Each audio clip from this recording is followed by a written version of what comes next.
اگر تم آج نہ سمجھ آنے والے حالات سے گزر رہے ہو اور تمہاری ہر بڑھتی قدم نئی مشکلات لا کھڑی کر دیتی ہے تو میری ایک بات یاد رکھنا۔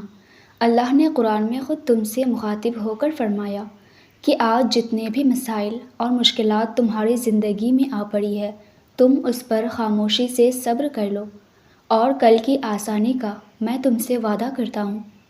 جان رکھو کہ اللہ جب کسی کو بے حساب نوازنے کا ارادہ پکا کر لیتا ہے نا تو وہ اس کی قبولیت کا وقت بڑھا کر ان سے کچھ دیر اور رابطے میں رہنا چاہتا ہے۔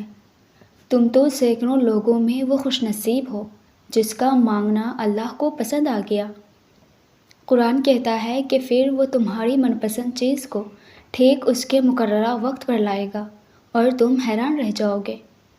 اگر تمہارا دل تمہیں مایوسی کی طرف بہکا رہا ہے تو تم خود سے یہ سوال ضرور کرنا، کیا اللہ کی رحمت اتنی کم ہو گئی ہے کہ وہ تمہارے قدم مایوسی کی طرف بڑھا رہا ہے؟